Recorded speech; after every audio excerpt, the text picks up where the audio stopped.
상반기를 마치고 하반기를 믿음으로 시작했던 300시간 기도회가 이제 마지막을 향해서 가고 있습니다.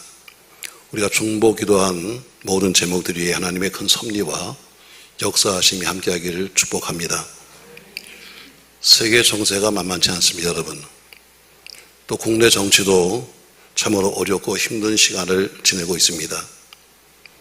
우리 같은 서민은 이게 무엇이 옳은 건지 사실 제대로 판단할 수도 없고, 또한 우리가 상식적으로 잘 우리가 이해할 수 없는 것도 상당히 많습니다. 두려운 것은 정치하는 분들이 서로 물고 뜯고 하는 보복이 아니라 지금도 그것을 묵묵히 바라보고 계신 하나님이 무서운 겁니다. 그들이 하고 있는 행동이 무서운 것이 아니라 오늘도 참으시면서 보시는 하나님이 무서운 거죠. 그러나 이 나라의 마지막 양심의 보루라고 하는 교회들마저 흔들린다면 하나님은 곧 진노의 손을 드실 겁니다. 여러분, 하나님 무서운 진노였던 코로나가 지나간 지 얼마 되지 않았습니다. 지금도 여파가 있고 일본은 지금도 또다시 지금 번지고 있다 이렇게 말하고 있는데, 세상이 미친 듯이 돌아간다 할지라도 우리 교회와 신앙인들은 정신을 차리고 자기 믿음의 자유를 지켜야 합니다. 지금까지 우리 한국 근대 역사를 한번 보세요. 교회가 세상 정치와 타협하고 또 야합하고 신앙인들이 자기 자리를 지키지 못했을 때마다 이 나라엔 큰 위기가 왔습니다. 소위 한국의 머리라고 하는 장로교회가 쪼개지고 갈라지고 분열되는 한참 그때 6.25 전쟁이 시작됐습니다. 4.19, 5.16 이후에 큰 사건이 있을 때마다 그 전에 있었던 것은 교회의 타락과 분열이었습니다.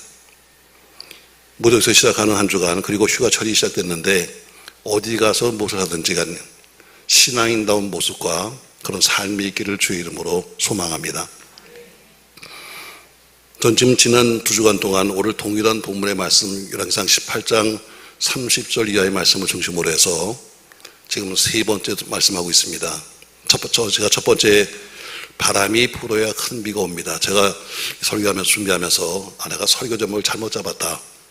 하필이면 비 오는 때 내가 이런 얘기를 할까 했는데, 시작한 거니까 제가 큰 제목을 잡기를 바람이 불어야 큰 비가 온다, 이런 제목을 잡았어요.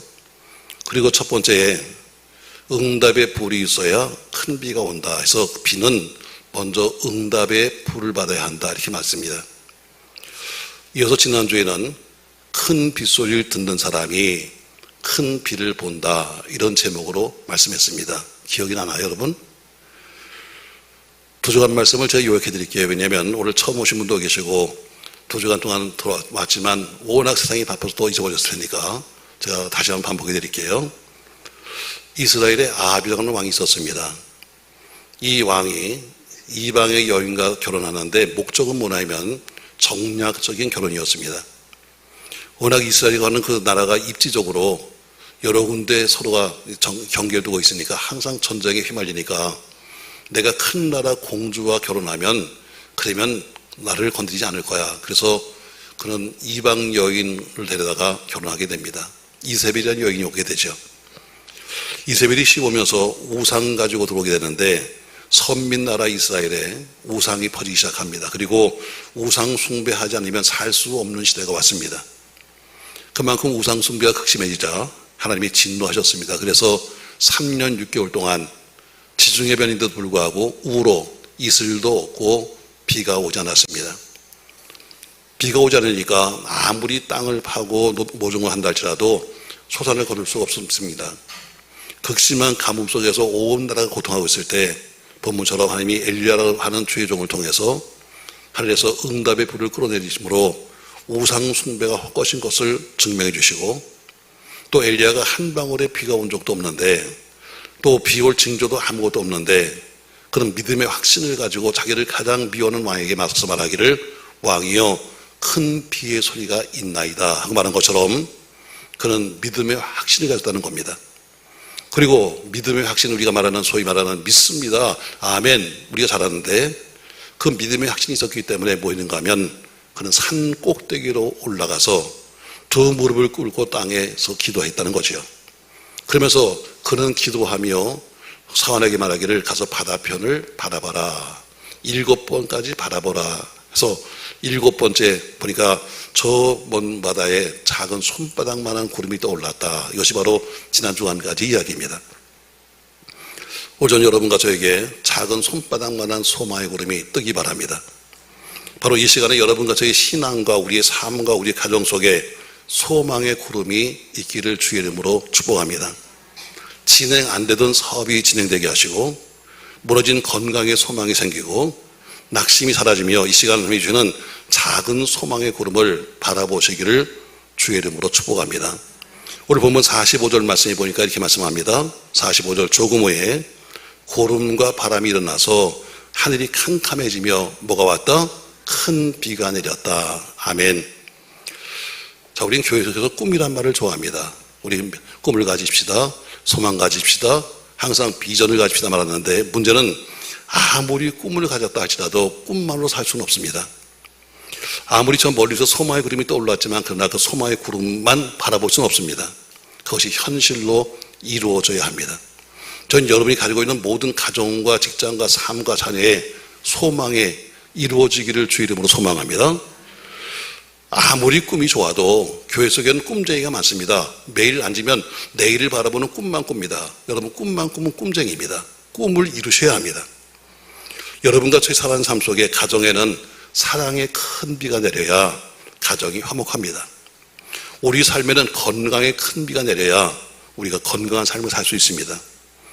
여러분과 저에게 하나님의 은혜의 비가 내려야 은혜를 유지하며 살 수 있습니다.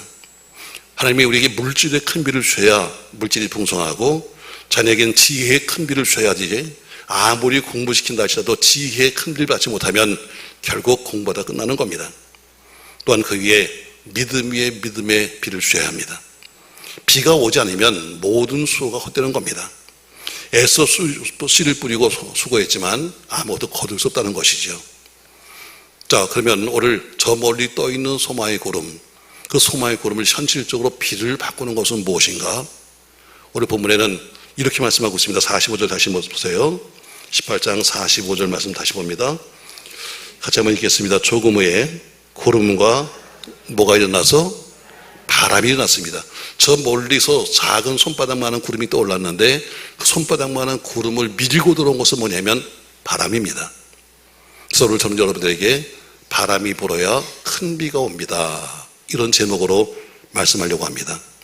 오늘 마지막으로 저는 여러분들에게 세 가지 바람이 불어야 한다 해서 바람 어디서 많이 듣던 거죠?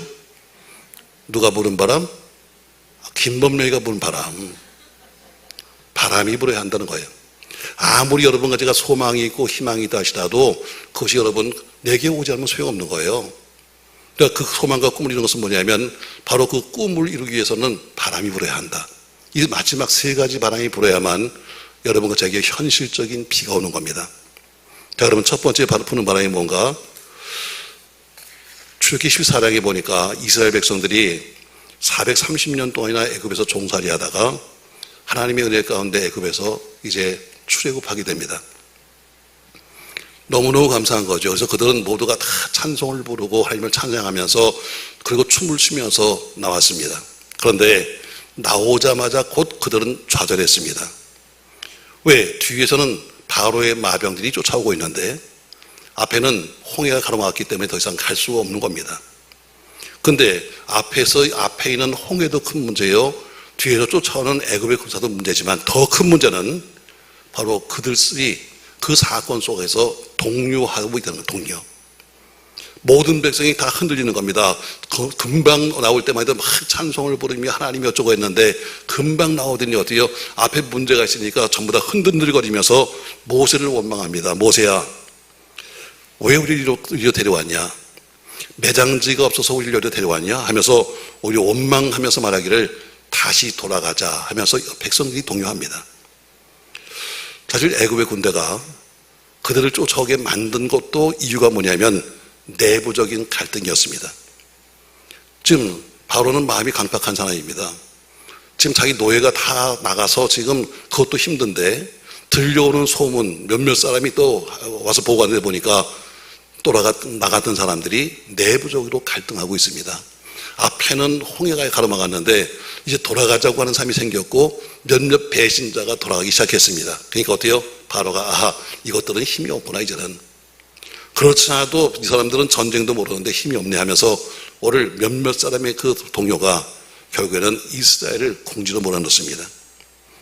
사랑하는 성도 여러분, 나라도 마찬가지로 나라가 동요하기 시작하면 걷잡지 못하는 겁니다. 교회도 마찬가지로 중구난방으로 자기 생각을 말하고 서로 이야기를 실행하면 바로 사단의 권세에 넘어갈 수밖에 없는 겁니다. 오늘 그들은 앞에 하나님의 임재하심을 보고 있습니다. 앞에 구름 기둥이 떠 있고 뒤에는 불 기둥이 있습니다. 그런데도 불구하고 하나님의 역사를 믿지 못하는 겁니다. 이때 모세가 출애굽기 14장 13절 말씀에서 이렇게 말씀하고 있습니다. 자, 말씀을 같이 한번 읽겠습니다. 모세가 백성에게 이르되 너희는 두려워하지 말고 가만히 서서 여호와께서 오늘 너희를 위하여 행하시는 구원을 보라. 너희가 오늘 본 애굽 사람을 영원히 다시 보지 아니하리라. 여호와께서 너희를 위하여 싸우시니 너희는 가만히 있을지니라. 여호와께서 모세에게 이르시되 너는 어찌하여 내게 부르짖느냐. 이스라엘 자손에게 명령하여 앞으로 나가게 하고 지팡이를 손에 들고 바다 위로 내밀어 그것을 갈라지게 하라. 이스라엘 자손이 마른 바다 가운데서 마른 땅으로 행하리라. 아멘. 이 말씀에 의지해서 모세는 바다로 손을 내밀었습니다. 지팡이를 내밀었더니 그때부터 동풍이 부는데 동풍이 밤새도록 불더니 새벽에 보니까 마른 땅이 나왔습니다. 우리가 아이들한테 앉혀놓고 폼 잡으면서 얘들아 모세가 있잖니 지팡이를 칵 치니까 갈라진 게 아니라 뭐였다고요? 모세가 바다로 손을 내어 밀었더니 그때는 뭐가 불었다? 동풍이 불었다는 거예요. 동풍이 밤새도록 하나님이 일하시더니 아침에 보니까 마른 길이 나왔어요. 아멘. 바로 첫 번째 바람 뭐가 필요하냐? 바로 이 홍해에 불어오는 동풍의 바람이 필요합니다. 이 동풍이 뭡니까 여러분? 이 동풍이 불면서 바로 홍해가 갈라지는 것처럼 동풍은 죽을 자와 살 자를 바로 구별시키는 바람입니다. 이 바람에 의해서 홍해가 갈라졌는데 그 홍해를 건너간 사람은 다 살았고 건너간 사람은 다 죽었습니다. 결국 첫 번째 부는 바람이 뭐냐면 아무리 소망의 구름이 있다 할지라도 저 멀리 소망이 보인다 할지라도 첫 번째 구별시키는 바람, 구별의 바람이 불어야 합니다. 무슨 바람? 구별의 바람입니다. 맞아요. 우리가 먼저 구별된 삶을 살아야 합니다. 하나님께서 여러분과 저희를 향해서 믿는 자들에게 말하기를 너희는 거룩하라 말씀하시면서 그런 의미에서 앞에 성자를 붙였어요. 거룩할 성자를. 여러분과 저희 이름이 성도입니다. 맞습니까 여러분? 우린 교인이 아닙니다. 우리는 성도입니다. 성도가 뭐냐? 세상에서 빼어내어서 구별된 사람이란 것이 성도입니다. 우리가 예배하는 이 장소가 교회입니다. 과거에는 교회와 성전 좀 다릅니다. 그러나 성전이라고 했습니다. 이 세상의 모든 건물이 다 똑같이 철근 집어넣고 콘크리트 치고 합니다. 그러나 아무리 건물이 똑같은 건물이라 할지라도 세상 건물을 가서 성전이라고 하는 곳은 없습니다. 바로 성전이 뭐예요? 하나님이 구별시킨 장소라는 뜻입니다. 열왕기상 9장 3절에 보니까 솔로몬이 성전을 지어서 드릴 때 하나님이 이렇게 말씀했습니다. 같이 한번 읽겠습니다. 여호와께서 그에게 이르시되 내 기도와 내가 내 앞에서 간구한 바를 내가 들었은즉 나는 내가 건축한 이 성전을 거룩하게 구별하여 내 이름을 영원히 그곳에 두며 내 눈길과 내 마음이 항상 거기에 있으니 하나님의 눈이 있는 곳, 하나님의 마음이 항상 계신 곳이 어디냐면 바로 성전이다. 하나님의 관심은 저 높은 빌딩에 있지 않습니다. 63 빌딩에 있지 않아요. 100층 넘는 빌딩에 있지 않습니다.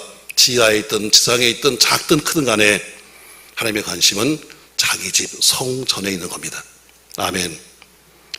바로 하나님이 구별시킨 그 성전에 있다는 거예요. 여러분 일주일의 첫날 오늘 주일을 가리켜서 우리는 성일 이렇게 부릅니다. 왜? 하나님이 구별시킨 날이기 때문에 성일이라는 겁니다. 우리 교회 쓰고 있는 모든 물질 이런 물건 같은 것도 다 교회에 들어오면 성물이라고 합니다. 얼마든지 밖에 나가면 볼 수 있는 것이지만 그러나 교회에 들어오면 성물이 됩니다. 성물은 접시 한 장, 볼펜 한 자루, 종이 한 장도 구별시킬 줄 알아야 되는 겁니다. 성경은 여러분과 저의 몸을 가리켜서 성전이라고 부릅니다.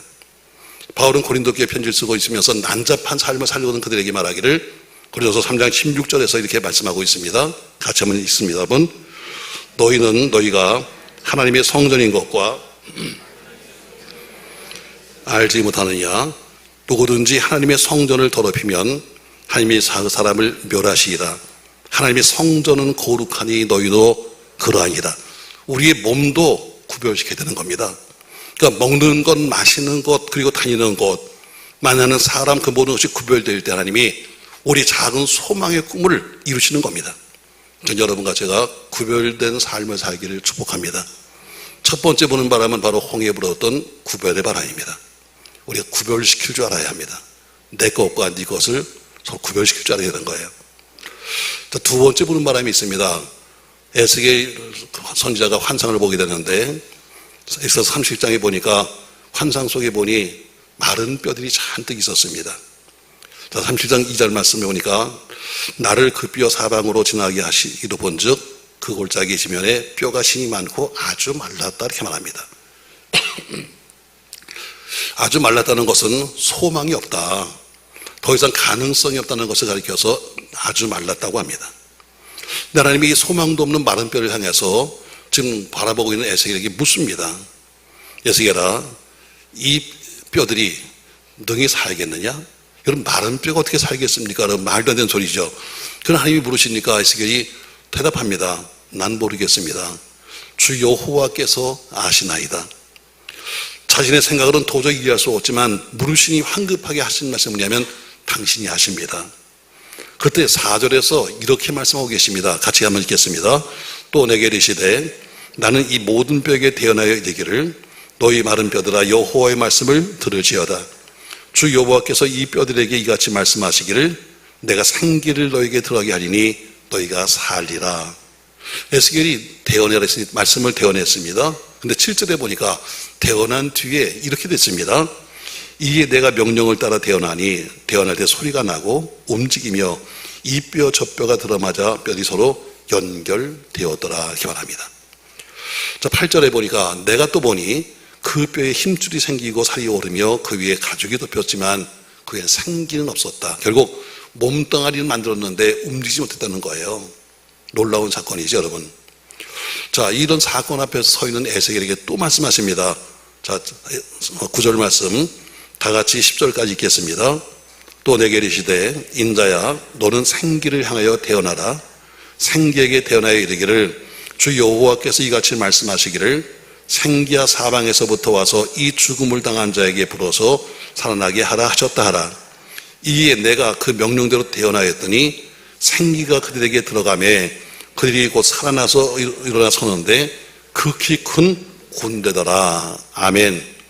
자, 말라서 지금 쓸모도 없는 뼈다귀들이 말씀을 했더니 척척척척 달라붙어 모양을 만들고 다시 움직이지 못하는 그 모양체에다가 다시 대언했더니 그때부터 어때요? 바람이 부는데 어떤 바람? 그 바람이 불더니 그들이 움직이는 군대가 된 겁니다. 바람이 죽음의 골짜기에 불었습니다. 마른 뼈로 가득 차 있는 소망이 끊어진 그 골짜기에 생기의 바람, 생명 바람이 불었습니다. 오늘 말씀하십니다. 생기야 들어가라. 생기야 들어가는 것처럼 두 번째 생명 바람이 불어야 합니다. 멜라버린 이상에 하나님의 생기, 생명 바람이 불어야 다시 소생하는 겁니다. 여러분, 윤리나 도덕이나 과학이나 학문이나 신학으로 우리가 변화되지 않습니다. 하나님의 생명 바람이 불어야 나라가 삽니다. 하나님의 생명 바람이 불어야 교회가 바뀝니다. 교회 속에서는 어때요? 세속적인 사랑을 말하면서 매일 사랑합시다, 사랑합시다, 용서합시다 말하는데 여러분, 잘못된 영적인 삶 속에 생명 바람이 불어야 살게 되는 겁니다. 여러분과 저의 개인적인 영적인 삶 속에도 주가 하나님 오늘 살리는 생명 바람이 불어야 합니다. 저 여러분의 가정에 가정을 구원시키는 생명 바람이 불기를 축복합니다. 여러분 자녀를 새롭게 변화시키는 생명 바람이 불어야 합니다. 왜냐하면 생명이 있는 곳에 나무를 살리는 역사가 있는 겁니다. 잘 들으세요, 여러분. 산 자 옆에는 산 자가 있고 죽은 자 옆에는 죽은 자가 있습니다. 그렇죠, 여러분? 산 자 옆에는 산 자가 있고 죽은 자 옆에는 죽은 자가 있습니다. 2부 때는 제가 좋은 사람이 있어서 한마디 더 했습니다. 좋은 사람 옆에는 누가 또 있다? 좋은 사람이 있다. 이건 원고에 없는 거지만 제가 했습니다. 왜 끼리끼리 모이는 겁니다. 산자 옆에는 산자가 모이고 죽은 자 옆에는 죽은 자가 모이고 좋은 사람 옆에는 좋은 사람이 앉는 겁니다. 이 지역을 살리는 생명바람이 우리 교회를 통해서 불기를 주의 이름으로 소망합니다. 여러분 가정을 살리고 자녀와 가족을 살리는 바람이 여러분을 통해서 불기를 주의 이름으로 바랍니다. 그러려면 내가 먼저 살아있어야 내 가정을 살립니다. 내가 죽었는데 내 가정을 어떻게 살리겠어요? 우리 부모가 살아야 자식한테 살리는 거지, 부모가 죽었는데 자식을 어떻게 살리겠습니까? 내가 깨어 있어야 남도 깨울 수 있는 겁니다. 이 생명바람이 불 때 비로소 저 멀리 떠 있는 소마의 구름이 비가 되는 겁니다. 마른 뼈가 살아서 움직이는 하나님의 군대로 바뀐 것 같이 생명바람이 우리 교회와 여러분에게 불어서 모두 기드온의 300용사 같은 믿음의 사람이 되시기를 주의 이름으로 축복합니다. 제가 두 가지를 말했어요. 세 가지 바람이 불어야 되는데 첫 번째는 바로 홍해에 불었던 동풍, 바로 구별시키는 바람이 불어야 한다. 그가 첫 번째 얘기입니다. 두 번째, 에스겔 골짜기에 불었던 마른 뼈들을 군대로 만들었던 무슨 바람? 생명바람이 불어야 한다. 아멘. 마지막으로 한 가지 더 있습니다. 창세기 1장 1절 말씀부터 3절까지 말씀을 같이 한번 읽겠습니다. 같이 읽습니다. 태초에 하나님이 천지를 창조하시니라.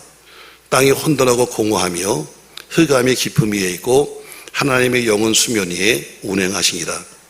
하나님이 이르시되 빛이 있으라 하시니 빛이 있었고, 가장 여러분과 제가 잘 아는 말씀입니다. 오늘 창세기 1장 1절 이하의 말씀은 하나님의 천지 창조의 첫 번째 모습입니다. 그런데 천지 창조의 첫 번째 모습이 뭐냐면 오늘 2절에 있는 것처럼 땅이 혼돈하고 공허하며 흑암이 깊음 위에 있다. 이게 천지 창조의 첫 번째 모습이에요.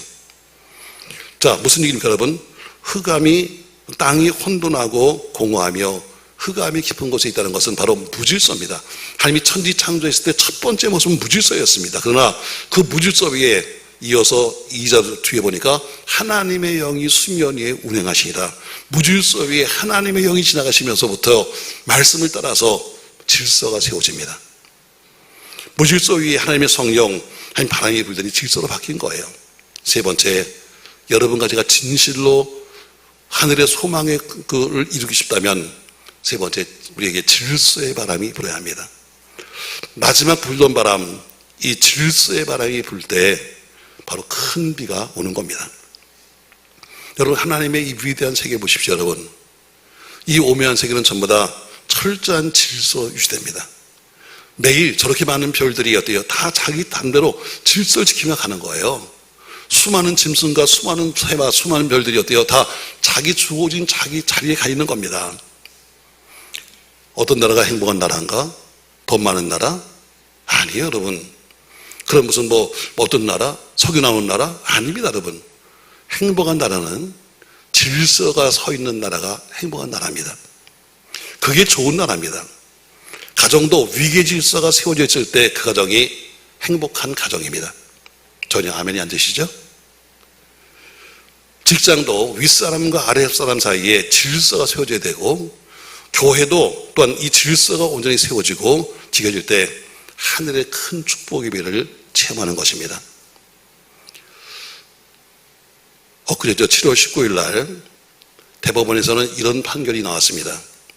동성 동반자를 건강보험 피부양자로 등록할 수 있다. 이게 7월 19일자에 나온 판결입니다.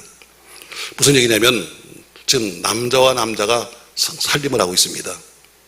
근데 둘의 사이를 인정해줘서 서로 어때요? 서로 의료보험이 된다는 겁니다. 이것은 양성평등이라고 하는 이루어지는 가장 기본적인 가정을 무너뜨리는 판결입니다. 하나님이 세우신 가장 첫 번째가 뭐냐면 교회가 아닙니다. 가장 첫 번째는 가정이었습니다. 근데 가정의 시작이 뭐냐면 남녀가 같이 만나서 한 가정을 꾸린 겁니다. 이게 하나님의 가장 첫 번째 질서입니다. 근데 이 첫 번째 질서가 이제는 동성도 괜찮다. 동성도 같이 살면은 이제 의료보험에 서로 한 가족으로 인정하겠다는 엄청난 판결이 나왔습니다. 여러분 잘 들으세요. 아무리 모든 신앙생활을 우리가 성경의 근거에서 한다 할지라도 신앙의 질서, 교회의 질서를 깨트리는 순간에 쌓아놓은 모든 노력이 다 무너지고 마는 겁니다. 10가지를 잘해도 1, 2, 3, 4, 5, 6, 7, 8, 9를 잘해도 마지막 10번째 빵점 하나 있으면 몇 점이다? 예, 아니 나 1부 때 물어보니까 대답을 못하더라고요. 산수가 안 되나 봐요. 자, 물어보겠습니다 여러분. 10 곱하기 0은 얼마? 저 뒤에는 계산하고 있어요. 자, 10 곱하기 0은 얼마? 0이에요.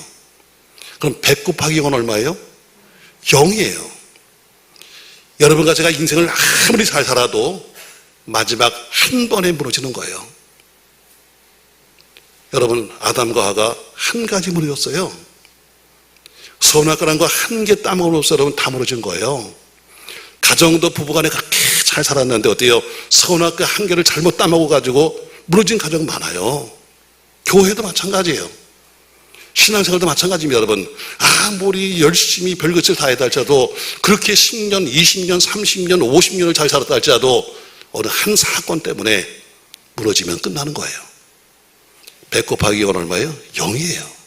명심하세요, 여러분.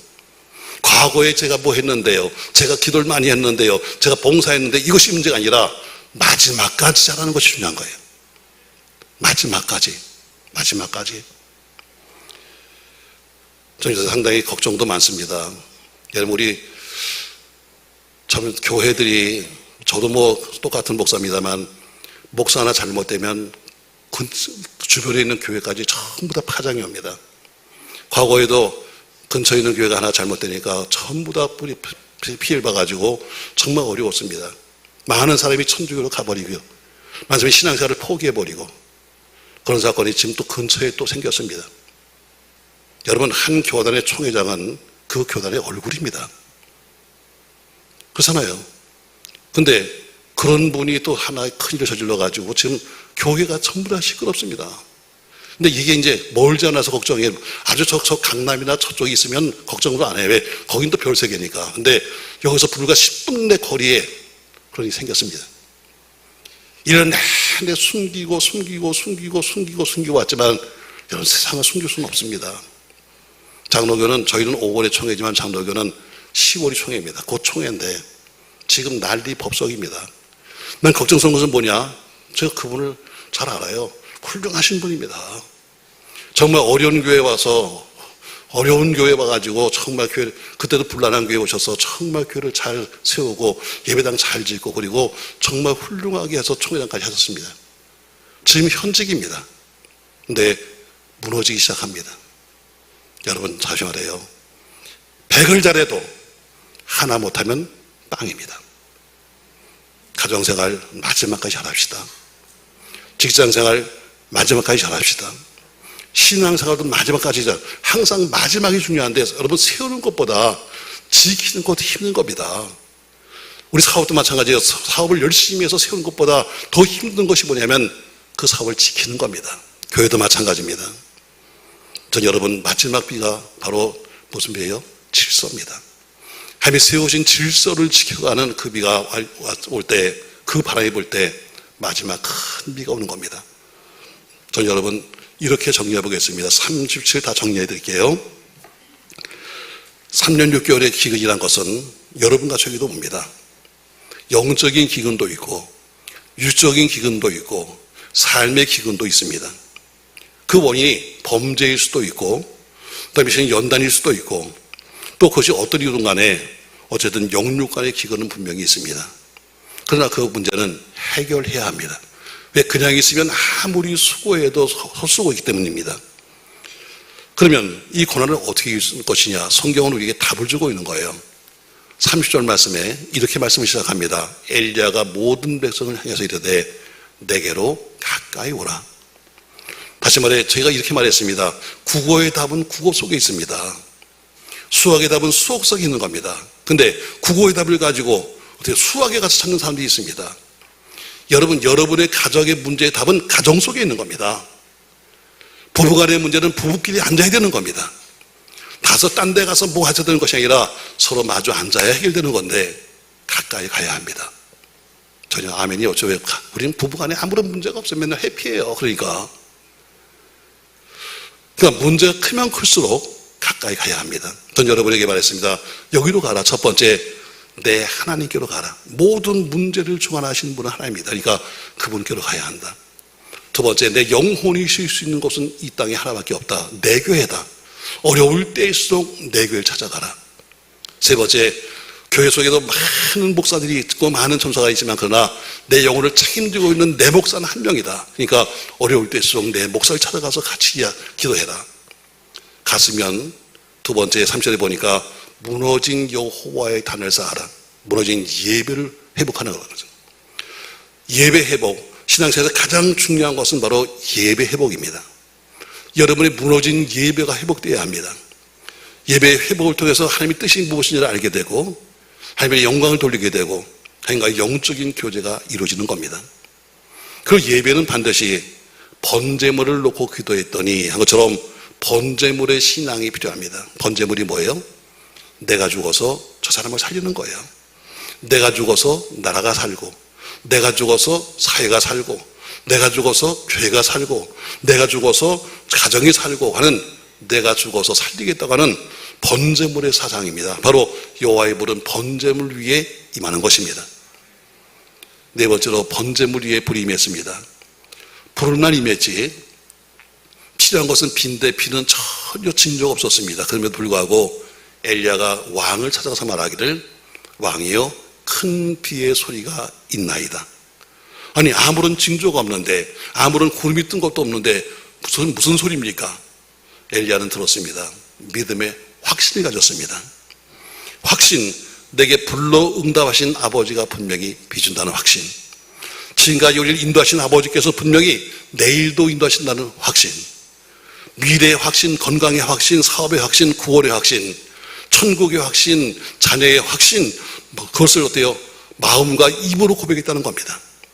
전 여러분과 저에게도 믿음의 확신이 있길 바랍니다.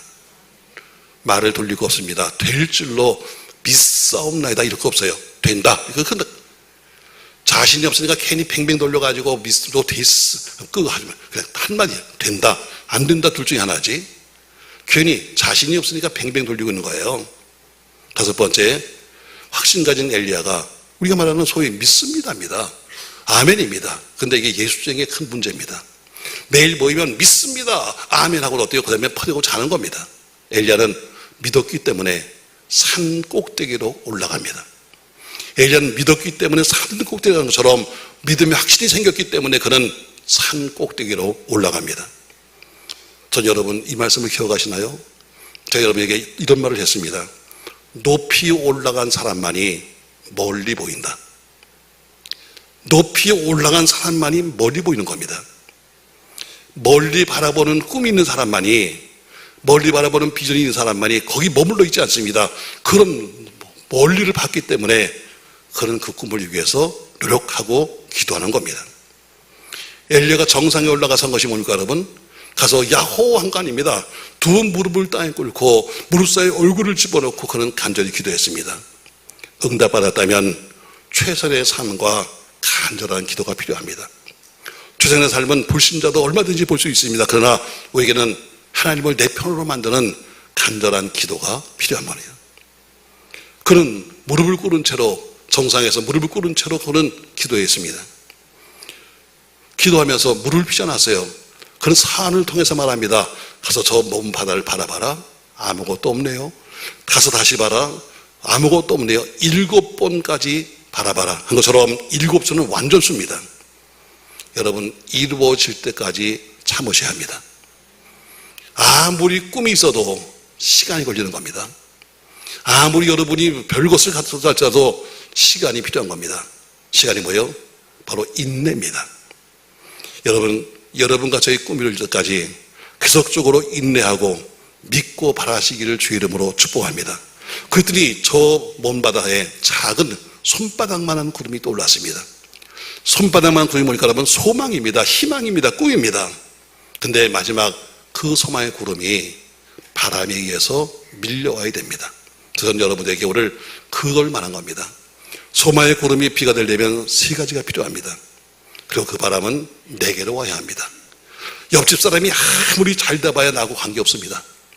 옆집 아이가 아무리 좋은 데까지 나하고 관계없습니다. 내가 잘 돼야 되고 우리 집이 홀받아야지 옆집이 문제가 아닙니다. 전 여러분에게 여러분이 기적의 주인공이 되십시오. 여러분이 기적을 직접 체험하십시오. 그러려면 세 가지 바람이 필요합니다. 오늘 전 여러분에게 첫 번째 무슨 바람? 구별의 바람이 불어야 한다.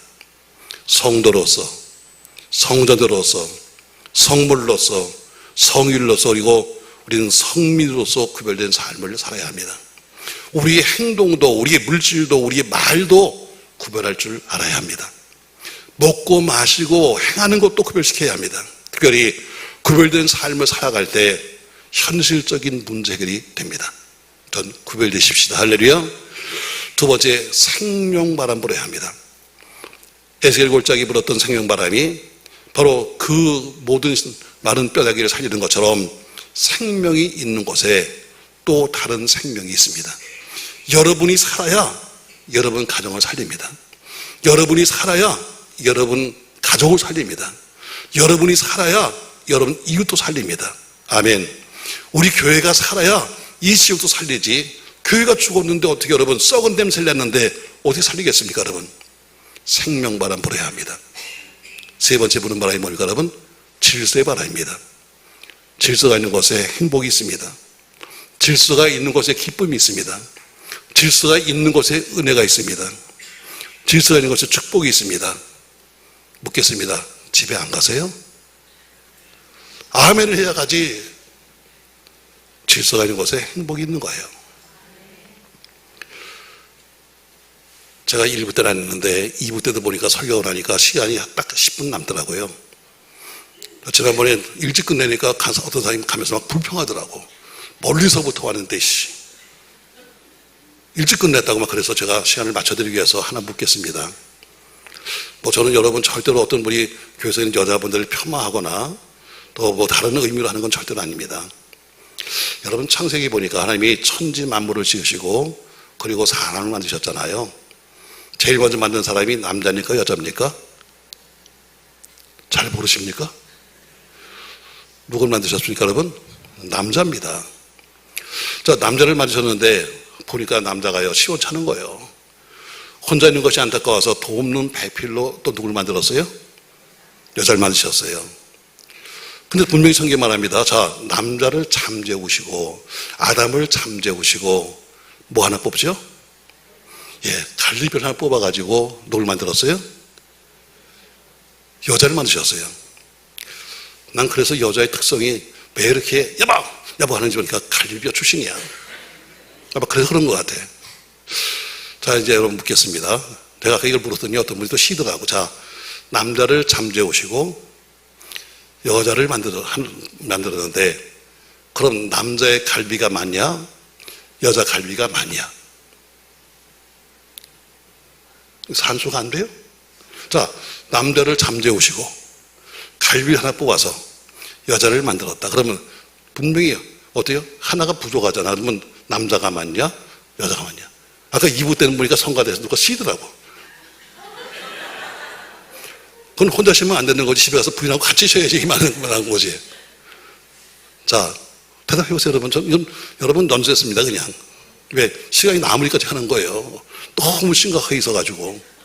자, 산수가 안 돼요, 여러분. 자, 남자를 잠재우시고 갈비 하나 뽑았다. 이걸 여자를 만들었다. 그러면 남자 갈비 많니? 여자 갈비 많니? 여자가 또 많대요. 여기는 답 나왔어요. 어때요? 같아요? 분명히 쳐봤어요? 어릴 적은 꼭 쳐보세요. 자, 또 이런 걸 묻나? 여러분, 그냥 답은 이래요, 답은. 제가 지금 다리가 좀 아파가지고 조금 전다고 칩시다, 그냥. 그렇다고 내가 아기를 낳으면 저런 애를 낳아요? 똑바로 애가 나와요. 그 당시 하와는 분명히 아담 하나 작았겠지. 왜 뺐으니까. 그러나 아기를 낳는데 어떻게 고다면 똑같이 나오겠지. 그걸 또 거기서 뺐었다고 또 하나 작다고 하든지. 제가 묻는 건 이겁니다, 여러분. 자, 그러면 여자가 분명히 남자의 갈비뼈 출신이니까 여자의 본적지는 어디냐? 전 전제에서 여러분 여자를 전 무시한 얘기 아닙니다. 여자의 본적지가 어디냐. 남자의 갈리뼈입니다. 여러분이 나가서 큰일 하셔야 합니다. 대통령도 하신 것처럼 대통령도 해야 되고 장관도 해야 되고 정치적으로 경제로 큰일 하십시오. 그러나 여자로서의 행복은 자기 자리에 있을 때가 행복한 겁니다. 아멘 싫으면 끄떡거려봐요. 나가서 아무리 큰일을 하고 아무리 큰 역사를 한다 할지라도 여자로서의 행복은 바로 자기 자리에 있을 때가 행복한 겁니다. 전 여러분 내 자리를 지키는 것이 행복입니다. 가장의 자리, 아내의 자리, 또 여러분 주어진 교회에서는 내 주어진 자기 사역의 자리, 그 자리를 넘어서면 안 됩니다. 주어진 자기 자리를 지킬 때 그것이 바로 행복입니다. 행복하십시오. 여러분의 자리를 잘 지키고, 여러분 요새 아이들이 참 잘들 큽니다만 자녀가 잘 돼갖고 아이가 말이죠 정말 돈도 잘 벌고 출세해가지고 막 재벌같이 되다고 해서 아무리 재벌이라 할지라도 자기 아버지가 못 배웠다고 해서 아버지한테 야 이 아버지야 이러면 되겠어요? 아무리 못났다 할지라도 아버지한테 야 이렇게 부르면 되겠어요? 안 되는 거지. 자기 자리를 지킬 때 행복하다. 저 여러분 내 자리를 지키십시다. 할렐루야. 바로 그 질서가 있는 곳이 축복된 곳이요, 질서가 있는 곳이 기쁨 있는 곳이요, 질서 있는 곳이 은혜가 있습니다. 어떤 사람은 많이 배운 것 때문에 신앙 안에 버림받은 사람도 있습니다. 어떤 분은 재물이 많기 때문에 신앙 안에서 버림받은 사람도 있습니다. 어떤 분은 저 사람은 차라리 공부 안 했으면 좋았을 텐데 하는 것처럼 너무 배워서 버린 사람도 있습니다. 차라리 저 사람은 직분이 없으면 좋았을 텐데 하는 사람도 사실 있습니다. 다시 말합니다. 마지막 부는 바람은 질서입니다. 주어진 자기의 질서 잘 지켜서 가정도 행복하고 사회생활도 행복하고 신앙적으로 행복하시기를 예수님의 이름으로 부탁합니다. 고마우신 전능하신 아버지 은혜를 감사합니다. 3번씩이나 오늘 반복하면서 오늘 동일한 말씀을 나눴습니다. 3년 만에 기근 속이 얼마나 힘들었을까. 그러나 문제 해결은 길은 분명히 있습니다. 우리 인생도 살아가면서 참 힘든 것도 많은데 그러나 문제 해결은 분명히 있는 겁니다. 엘리야가 문제 있는 백성들아 다 내게로 오라는 것처럼 분명히 문제 해결됩니다. 그 문제 해결에 엘리야처럼 기적의 주인공 또 역사의 주인공으로 남도록 축복하여 주시옵소서. 예수님의 이름으로 기도합니다. 아멘.